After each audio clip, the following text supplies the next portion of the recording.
고요한 밤, 광활한 우주를 바라보며 이 모든 것의 시작은 어디였을까 생각해 보신 적 있으신가요? 물질로 가득 찬 이 세상의 기원을 탐구하는 이들에게 시작이라는 질문은 언제나 가장 근본적인 난제로 다가옵니다. 오랜 시간 동안 우리 기독교 신앙은 이 세상이 창조되었다고 이야기해왔습니다. 그리고 현대과학은 빅뱅 이론을 통해 우주가 특정 시점에 시작되었다는 점을 시사하며 어쩌면 그 오랜 믿음에 과학적인 단초를 제공하는 듯 보입니다. 하지만 바로 이 지점에서 또 다른 질문이 고개를 듭니다. 모든 것에는 원인이 있다면 하나님을 창조한 것은 누구인가? 라는 질문입니다. 오늘 우리는 믿음의 여정에서 마주하는 가장 깊고도 어려운 두 가지 질문 속으로 들어가 보려 합니다. 이 깊은 사색의 시간을 시작하기에 앞서 이 이야기가 여러분의 마음에 울림을 준다면 좋아요와 구독으로 저희의 여정에 동행해 주시길 부탁드립니다. 여러분의 작은 손길 하나하나가 진리의 말씀을 더 널리 퍼뜨리는 귀한 씨앗이 됩니다. 이 길을 함께 걷는 모든 분들에게 하나님의 크신 은혜와 평강이 함께하기를 기도합니다.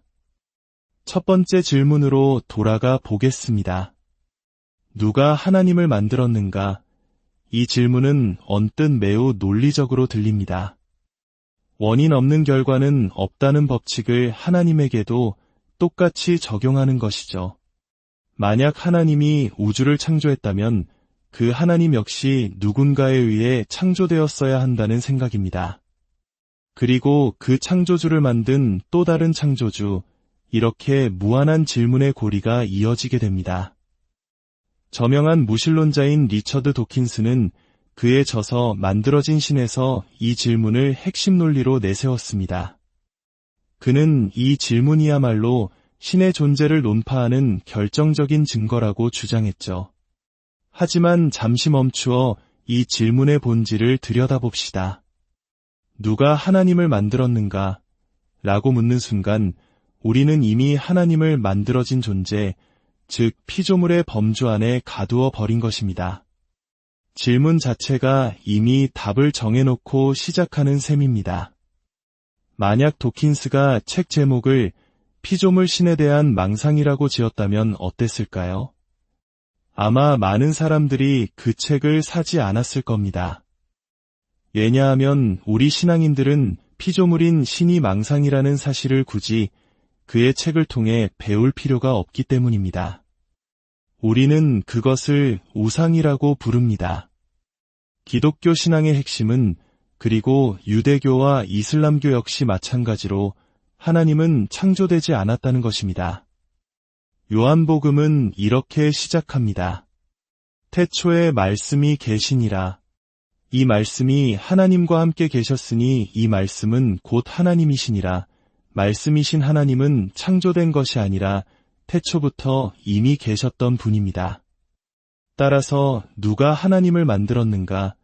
라는 질문은 그 정의상 영원하신 하나님께는 적용될 수 없는 질문입니다. 이는 마치 결혼한 총각이 있습니까? 라고 묻는 것과 같은 논리적 모순을 담고 있습니다. 고대 그리스 철학자들도 세상을 두 가지 범주로 나누어 이해하려 했습니다. 생겨난 것들, 즉 피조물과 원래부터 있었던 것들. 기독교의 주장은 바로 이것입니다. 결코 생겨난 적이 없는 영원한 존재가 계시며 우리는 그분을 하나님이라 부른다는 것입니다. 오히려 이 질문은 우리에게 되돌아옵니다. 만약 우주가 모든 것의 시작이며 창조자라고 믿는다면 이렇게 물어야 할 것입니다. 당신의 창조주인 우주를 만든 것은 누구이 베트? 결국 어느 쪽이든 스스로 존재하는 첫 번째 원인을 인정해야만 논리의 무한한 퇴보를 멈출 수 있습니다. 우리 신앙인들은 그 첫 번째 원인이 인격과 사랑을 지닌 하나님이라고 믿는 것입니다. 이제 두 번째 질문으로 넘어가 보겠습니다. 하나님은 어떻게 세시면서 동시에 하나일 수 있는가? 바로 삼위일체의 신비에 관한 문제입니다. 성부, 성자, 성령. 세 분의 인격이시지만 동시에 한 분의 하나님이라는 교리는 인간의 이성으로는 완벽하게 이해하기 어려운 것이 사실입니다. 그래서 많은 이들이 이를 비논리적이라며 비판하곤 합니다. 여기 한 가지 이야기가 있습니다. 어느 날 수많은 과학자들 앞에서 강연을 마친 후 한 물리학자가 다가와 이렇게 말했습니다. 당신이 기독교인이라는 것을 알겠습니다. 하지만 옥스퍼드의 수학자이신 분이 어떻게 삼위일체나 신이 인간이 되었다는 것과 같은 비합리적인 것을 믿을 수 있습니까? 저에게 설명 좀 해보시죠. 저는 그에게 먼저 질문 하나를 던졌습니다. 선생님, 의식이란 무엇입니까? 그는 잠시 생각하더니 대답했습니다. 잘 모르겠습니다. 괜찮습니다. 그럼 더 쉬운 질문을 하죠. 에너지란 무엇입니까? 그는 물리학자답게 말했습니다. 에너지를 측정하고 사용할 수는 있지만 그게 정확히 무엇인지는 저도 모릅니다. 저는 미소를 지으며 말했습니다. 매우 흥미롭군요. 선생님은 의식과 에너지가 무엇인지 정확히 모르시면서도 그것들이 존재한다는 사실은 믿고 계시는군요. 그렇다면 제가 선생님을 비지성적인 사람이라고 단정해도 되겠습니까? 그는 당황하며 그러지 말아 달라고 했습니다. 바로 5분 전에 선생님께서 저에게 하려던 일이 바로 그것이었습니다. 우리는 에너지나 중력, 의식의 본질을 완벽히 이해하지 못합니다. 하지만 그것들이 세상을 설명하는데 엄청난 설명력을 가지고 있기 때문에 그 존재를 받아들입니다. 그 개념 없이는 우리가 사는 세상을 제대로 이해할 수 없기 때문입니다. 하물며 이 모든 것을 창조하신 하나님에 대해 이야기할 때 우리의 이해를 뛰어넘는 신비가 존재하는 것은 어쩌면 당연한 일이 아닐까요? 물론 이것이 모든 것을 신비라는 이름 뒤에 숨기려는 변명은 아닙니다. 삼위일체라는 신비는 우리에게 하나님에 대한 놀라운 진실을 알려줍니다. 하나님은 차가운 단일 개체가 아니라는 것입니다. 하나님은 홀로 외로워서 대화할 상대를 만들 필요가 없는 분이셨습니다. 왜냐하면 하나님은 그 자체로 이미 완벽한 사랑의 공동체이시기 때문입니다. 성부, 성자, 성령께서는 영원 전부터 서로 사랑하며 완전한 교제 안에 계셨습니다. 인간의 언어로 비유하자면 결혼을 통해 남편과 아내가 한 몸을 이루는 것과 같습니다. 두 인격이 존재하지만 사랑 안에서 하나의 연합을 이루는 것처럼 말입니다.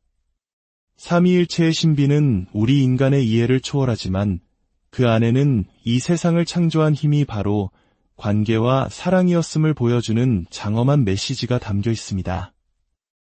우리는 믿음의 길에서 모든 것을 명쾌하게 설명할 수는 없을지도 모릅니다. 하지만 우리는 우리가 가진 증거들과 경험들을 가장 잘 설명해주는 진리를 선택합니다.